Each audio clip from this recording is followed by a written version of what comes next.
Hello friends, welcome to ESC Gate PSU short e-lecture. Today in this video we are going to learn about the national as well as the international effort towards the conservation of the biodiversity along with some of the major conventions. Here are some of the nationwide effort towards the conservation of the biodiversity, of which the first is legislation. इसके अंदर कुछ laws आते हैं, कुछ कानून आते हैं जिन्हें भारत सरकार ने बनाया है हमारे कंट्री की बायोडाइवर्सिटी को कंज़र्व करने के लिए। तो फर्स्ट है इंडियन फॉरेस्ट एक्ट जो कि 1927 में आया था। सेकंड है वाइल्ड लाइफ प्रोटेक्शन एक्ट जो कि 1972 में लाया गया था वाइल्ड लाइफ के प्रोटेक्शन के लिए। एंड द थर्ड है फॉरेस्ट कंजर्वेशन एक्ट जिसे 1980 में लाया गया था। फ्रेंड्स ये बहुत ही इंपॉर्टेंट है। ये इस टाइप के क्वेश्चन पूछे जाते हैं मैच द कॉलम में या तो फिर स्टेटमेंट फॉर्म में दे दिया रहेगा कि इंडियन फॉरेस्ट एक्ट आया था 1927 में। इस टाइप से क्वेश्चन बहुत से आते हैं। फोर्थ है इन्वायरमेंट प्रोटेक्शन एक्ट जो कि 1986 में आया था। After that the biodiversity act 2002 which was enacted by the Indian government to meet the obligation of the Convention on the Biodiversity CBD of 1992. Under this act, the State Biodiversity Conservation Board was established along with the National Biodiversity Action Plan. And next is the National Forest Policy 1988. Friends, this policy have been launched by the government of India in order to protect the forest of the nation, and here is the aim of this policy, that is its aim to achieve at least 33% of the country's area under the forest cover. Friends, this line is very important. And after that the national environment policy launched by the government of India in 2006. So friends, बात करते हैं project tiger की। तो project tiger जो है वो launch हुआ था 1973 में। तो इसको लॉन्च करने का ये मकसद था कि जो भारत का नेशनल एनिमल है उसका प्रिजर्व करना ही इसका एक मेन एम था। एक्चुअल में एक फॉर्मल सेंसस हुआ था। भारत का पहला टाइगर सेंसस जो है वो 1972 में हुआ था और उसमें ये पाया गया था कि all around India there are only the 1800 individuals of tiger are left in the country, and which was a tremendous decrement in the population of tiger from around 40,000 individual to around 1800 individual from the past 10 to 15 year. So in response to this, the government of India launches the Project Tiger in 1973 to preserve the national animal, and this project tiger जो है वो launch हुआ था Jim Corbett national park में। इनके साथ 8 other tiger reserve है जहाँ पर ये लॉन्च हुआ था, जिसमें से एक है पालामाऊ टाइगर रिज़र्व जो कि झारखंड में है। And right now this project tiger is monitored by the NTCA, that is it is a statutory body and is the National Tiger Conservation Authority.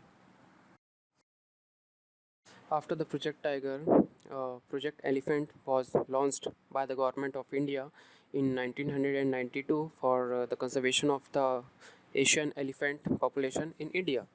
Actually, while this project was started, its name was the Project Gajtame, but right now its name is the Project Elephant. And here are some of the elephant reserve that come under the Project Elephant. Those days are the Periyar Elephant Reserve in the state of Kerala. Second is Rajaji in the state of Uttarakhand. After that the Silent Valley in state of Kerala.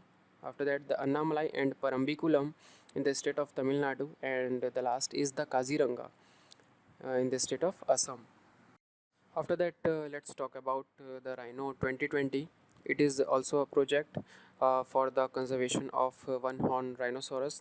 Actually, this project was launched in 2005 by the Assam Forest Department along with the World Wildlife Fund, that is WWF. And the main aim of this project, that is the Rhino 2020, was the conservation of life of one-horned rhinoceros along with the increase in their population to 3,000 individual by the year 2020। So friends, अगर हम one horn rhinoceros के habitat की बात करें तो गंगा नदी and Brahmaputra नदी का जो एलुवियल ग्रासलैंड है वो उनका हैबिटेट है, जो कि असम और वेस्ट बंगाल के जो स्टेट हैं उनमें आते हैं। और 95% पॉपुलेशन जो है वर्ल्ड की, वर्ल्ड में जितने भी राइनोसोरस हैं उनका 95% जो है वो इंडिया में पाया जाता है। And they are under the threat because of their nail, skin, horn for some medicinal use. Friends, rhinoceros के जो ऑर्गन्स हैं जैसे कि नेल्स है, स्किन है, हॉर्न है, उनके कुछ मेडिसिनल यूज़ हैं जिनके कारण जो लोकल पीपल्स हैं वो उनका एक्सप्लॉइटेशन कर रहे हैं। So here are some other important projects. That is, the first is the project Crocodile, which was launched in the year of 1974 in the state Odisha, and the next is the project Ghadial, which was launched in the year 1983 in the Chambal region. After that, the project Snow Leopard, uh,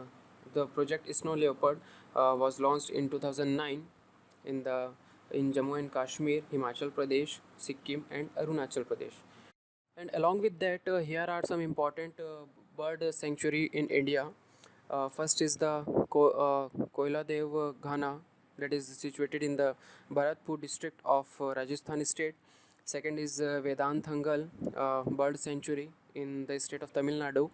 And the next is Ranganthittu bird sanctuary in the state of Karnataka. And the last is Salim Ali bird sanctuary, that is situated in the state of Kerala.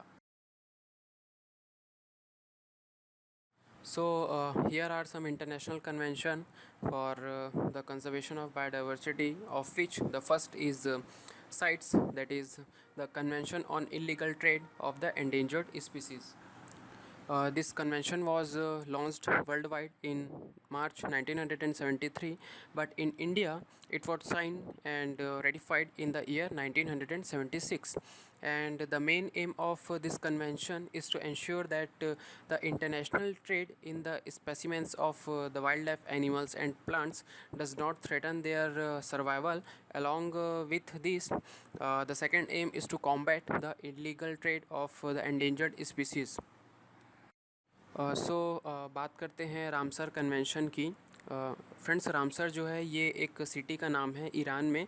ये जो convention है 1971 में आया था, और पूरे world में ये एक ऐसा कन्वेंशन है जो कि सिर्फ एक पर्टिकुलर एकोसिस्टम के कंजर्वेशन पे फोकस रहता है, जो कि वेटलैंड एकोसिस्टम है। रामसर कन्वेंशन जो है वो सिर्फ और सिर्फ वेटलैंड एकोसिस्टम के कंजर्वेशन पे फोकस करता है, और इंडिया ने इसे 1981 में रेटिफाइड किया था। एंड राइट नाउ इसकी 160 कॉन्ट्रैक्टिंग पार्टीज़ हैं, और इसका जो सेक्रेटरीट है, ऑफिस है, वो ग्लैंड स्विट्ज़रलैंड में सिचुएटेड है। एंड इंडिया में टोटल 26 साइट्स हैं, 26 ऐसे वेटलैंड्स हैं जो कि रामसर कन्वेंशन के अंतर्गत आते हैं।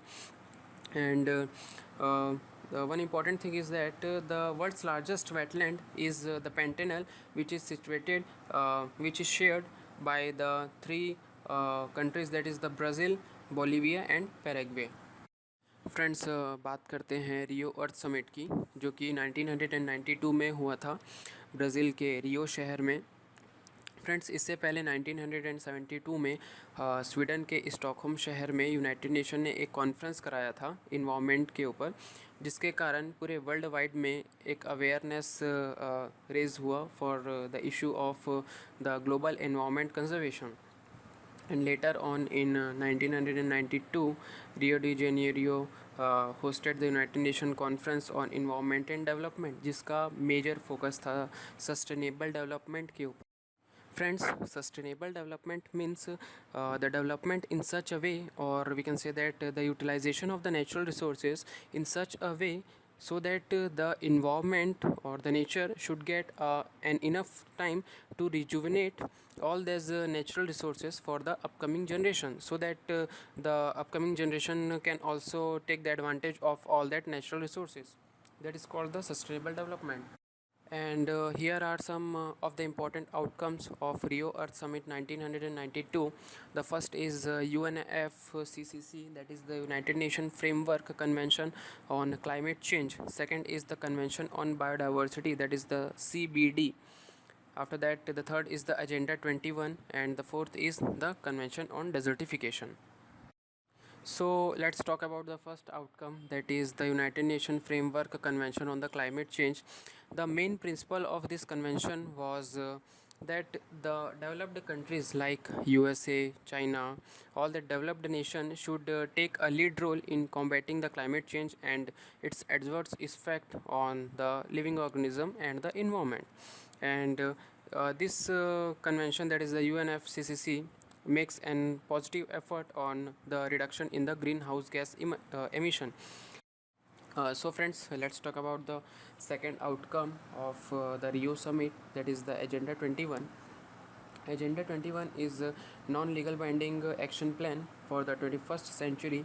Its main goal is to ensure that the development of the nation should proceed in a sustainable manner, and its secondary goal is to eliminate the poverty throughout the world through the better management of the energy and the natural resources, and also to improve the lifestyle of the people of the poor country by ensuring the access to the shelter, clean water, and there should be a proper sewage system and the solid waste management. So friends, third outcome है CBD, that is the convention on biodiversity, जो कि 1992 में adopt हुआ था and it was enforced in 1993. So there are some goals of the CBD, of which the first is the conservation of the biodiversity, second the sustainable use of the natural resources, and the third is the fair and the equitable sharing of the benefits arising from the genetic resources. So friends, the next is Cartagena Protocol. Actually, the Cartagena Protocol is associated with the biosafety, and it was adopted and enforced on the year 2003. And it is an international agreement which aims to ensure the safe handling and transportation as well as the use of the modified living organism resulting from the modern days technology and that may have the adverse effect on the environment. So friends, the next is the Nagoya Protocol. Actually, Nagoya is a name of city in Japan, and this protocol was adopted in 2010 in the Conference of Party COP10, which was held in Nagoya, Japan in 2010, and this protocol was ratified by India in 2013. And also the concept of ABS, that is the access and the benefit sharing, was proposed by the Nagoya Protocol, and also the fair and equitable sharing of the benefits that are getting from the use of the genetic resources are also proposed by the Nagoya Protocol. And the last is the 5 Aichi target were proposed for the decade 2011 to the 2020, that is the decade of the biodiversity, was proposed by the Nagoya Protocol. And friends, here are some list of the important protocols, and the first is the Montreal Protocol, which is associated with the ozone depletion and was adopted in the year 1987 and enforced in the year 1989. The second is the Kyoto Protocol, which is associated with the greenhouse gases and was adopted in the year 1989. The third is the Bali Action Plan, which is associated with the climate change, and it was adopted in the year 2007. The fourth one is the Rotterdam Convention, associated with the hazardous chemical and the pesticides used in the agricultural field. It was adopted in the year 1998 and was enforced in 2004. The second last is the Basel Convention.